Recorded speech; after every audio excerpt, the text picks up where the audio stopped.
Bonjour et bienvenue dans cette édition. Le mercredi, notre journaliste Gwenaëlle Fleur vient faire le point sur les événements de la semaine. C'est l'agenda culturel et c'est dans un instant dans ce journal. Mais tout de suite, le point sur l'actualité de ce mercredi 9 janvier 2013 dans le Finistère. L'image du jour, c'est le lancement des soldes, des rabais et du monde ce mercredi dans les magasins. Pour ceux qui n'en ont pas encore profité, vous avez un peu de temps. Elle dure jusqu'au 12 février. Un scénario alternatif contre la centrale à gaz, c'est ce que propose le collectif Gaspard. Opposé au projet de centrale à gaz prévu à Landivisio, le collectif propose ses solutions pour l'autonomie énergétique de la Bretagne. Un scénario qui sera dévoilé aux élus et au public le 18 janvier. Christine Berthaud, porte-parole du collectif Gaspard, révèle quelques-unes de ses idées au micro de Sophie Lecroisier. Nous avons déterminé dans un premier temps que nous n'avons pas besoin en Bretagne de moyens de production supplémentaires pour la pointe de consommation. Et nous avons établi un chemin, une feuille de route qui va tourner essentiellement, bien évidemment, autour du développement des énergies renouvelables, sur une modération de la consommation. Ça peut être des tarifs qui vont inciter le consommateur à faire attention, des effacements de pointe et puis également sur les interconnexions européennes. Nous allons concrètement demander que le chauffage électrique soit interdit dans les nouvelles habitations. Les 40 millions d'euros annuels que l'État va verser à l'opérateur pour subventionner cette centrale, nous estimons qu'il y a meilleur moyen d'employer cet argent. Les taxis finistériens manifestent ce jeudi à Nantes un mouvement national contre le projet de loi de financement de la sécurité sociale.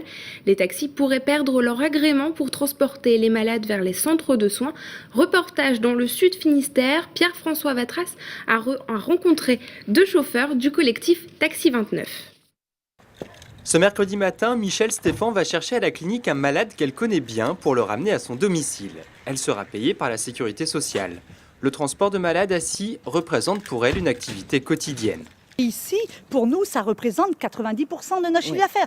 Et il faut dire encore une chose, c'est que ça représente que 2,1% des dépenses de la sécurité sociale. Mais pour l'assurance maladie, c'est trop. Le projet de loi de financement de la sécurité sociale prévoit d'expérimenter un système d'appel d'offres afin de réduire la facture de moitié. Les artisans taxis craignent de disparaître au profit de sociétés aux tarifs plus agressifs. On ne peut pas travailler à 30 centimes du kilomètre comme il le prévoit là avec Veolia. Nous, on a des charges, on paye des charges, on n'a pas d'aide de l'État. Pour quoi que ce soit, la majorité des petits artisans ne gagnent même pas un SMIC. Ces taxis ruraux sont inquiets pour leur chiffre d'affaires, mais aussi pour le bien-être des malades qu'ils ont l'habitude de prendre en charge. Les gens, ils sont tellement habitués à leurs chauffeurs que si on allait leur mettre des chauffeurs à tout venant de chez Veolia qui va prendre tantôt une entreprise d'un côté d'un autre pour travailler, ces gens-là ne sont plus en confiance et n'ont plus envie non plus de se soigner. Le Finistère compte 700 taxis. Une délégation partira de Quimper demain à 5h30 pour rejoindre la manifestation prévue à Nantes.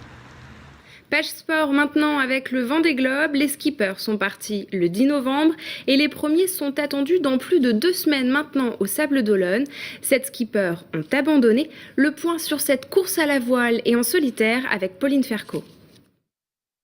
60e jour de course pour les skippers du Vendée Globe et rien n'est encore joué. Après de nombreuses journées passées quasi bord à bord, les deux leaders finistériens creusent leur écart. François Gabard a pris une petite centaine de milles d'avance sur Armel Lecléache, qui a choisi une option plus à l'ouest. Du côté de la 3e place, sa bataille dure aussi. Alex Thompson n'est plus qu'à 178 milles de Jean-Pierre Dick, le skipper de Birbach-Paprec, ayant perdu du temps avec un problème technique. Derrière eux, Jean Lecam, le 5e homme de la course, a entamé la remontée de l'Atlantique. Plus loin derrière, Bernard Stamm, qui a passé ce mercredi le Cap Horn. Après avoir cumulé coup sur coup avaries techniques et collisions avec un objet flottant, il est désormais privé de tous ses instruments de navigation électronique. Son plan d'action serait maintenant de se faire ravitailler en carburant par un navire scientifique d'Ushuaïa. Une solution indispensable afin de poursuivre le périple en toute sécurité, mais qui le disqualifierait de ce Vendée Globe. Enfin, sale journée pour Tanguy de la Motte, qui doit lui aussi faire face à des problèmes de voile. Je vais sortir et je pense qu'il y a une mauvaise nouvelle qui nous attend. La drisse a dû lâcher et le Richer est derrière nous. Déjà, il n'est pas dans la quille. On va certainement pouvoir le ramener à bord. Bref, rien n'est joué pour les 13 skippers encore en course, mais il semblerait bien que ce soit un Finistérien qui l'emporte. Et on l'a appris ce mercredi soir, Bernard Stamm a été ravitaillé en carburant. Il est donc disqualifié, mais rejoindra les Sables d'Olonne à la voile. 20h50, c'est le chiffre du jour et il s'agit de l'heure à laquelle les joueurs de Plabennec vont affronter Lille le jeudi 24 janvier lors des 16e de finale de la Coupe de France de football au stade Francis Leblay à Brest. La fédération a accepté de modifier le jour et l'heure du match suite à une mobilisation des joueurs et des supporters sur Internet.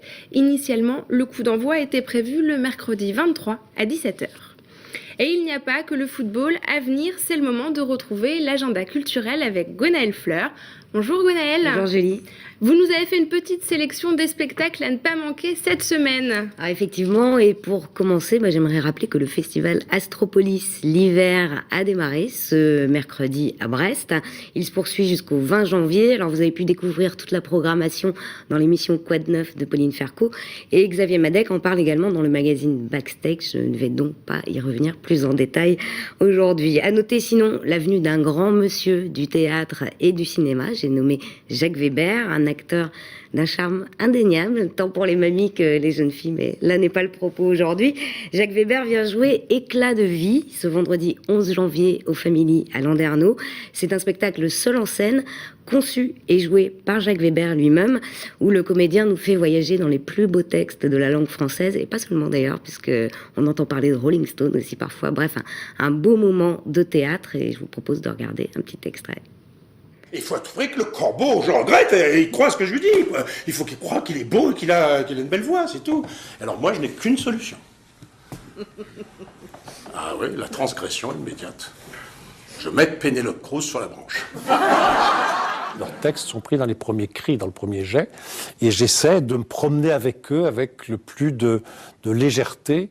J'ai beau être engagé, l'amour que j'ai pour une belle n'engage point mon âme à faire injustice aux autres. Et de proposer tous ces moments d'émotion partagée ou de réflexion dans la grâce d'une conversation entre le public et moi. Les yeux d'Itang sur teint de braise, la gueule torsadée, un vrai meuble Louis XIII. Jacques Weber et son spectacle Éclat de vie, c'est ce vendredi à Landerneau et on reste sur les planches avec un plateau d'humour à Guilherme. Alors la salle Agora de Guilherme fait sa rentrée 2013 avec deux jeunes humoristes. D'un côté Sacha Judasco et son one-man show intitulé Le fabuleux destin de Sacha le rouquin. Ça lui va pas du tout pour un chauve, mais bon. Et de l'autre Anne-Sophie Girard, découverte dans le Jamel Comedy Show. Les deux jeunes pousses de l'humour sont à découvrir ce vendredi 11 janvier, donc à l'Agora à Guilherme. À présent, direction Pinmar en Sud-Finistère pour une performance picturale, mais aussi musicale. Ça s'appelle Ligne de front et c'est un spectacle où se croisent guitare et pinceau. Alors la guitare de Serge Tessoguet, ex de Noir Désir, et les pinceaux de l'artiste brestois Paul Bloas. C'est une performance originale, captivante, où les géants de papier de Paul Bloas prennent corps et couleur au rythme des fulgurances tour à tour rock ou planantes de Serge Tessoguet. C'est à découvrir ce samedi 12 janvier à la salle Cap Caval à Pinmar. Et enfin, deux rendez-vous caritatifs ce week-end pour la bonne cause. Oui, alors le premier se déroule ce samedi 12 janvier à l'espace Léo Ferré de Bellevue à Brest. Il s'agit d'un concert expo en présence d'une dizaine d'artistes, dont les musiciens Lilou, Hervé Desroff, le groupe Adam ou encore Douglas Hinton. L'entrée est seulement de 5 € et ça va permettre de recueillir des fonds au profit de la recherche sur la sclérose en plaques. Et puis par ailleurs, l'association Alto Concert organise aussi un grand concert caritatif. Cette fois, c'est le dimanche 13 janvier à partir de 14h30. Ça se passe à Lavelvore, à Plougastel. Les bénéfices, là, seront reversés au service oncologique de l'hôpital Morvan à Brest. Et pour tout savoir sur cette journée, je vous invite à regarder l'émission Quad 9 diffusée ce jeudi à 18h30. Merci Gwenaëlle pour toutes ces idées sorties. Il y a plein de choses à faire dans le Finistère cette semaine. En tout cas, on se retrouve demain. Merci de nous avoir suivis. Bonne fin de soirée sur TVO.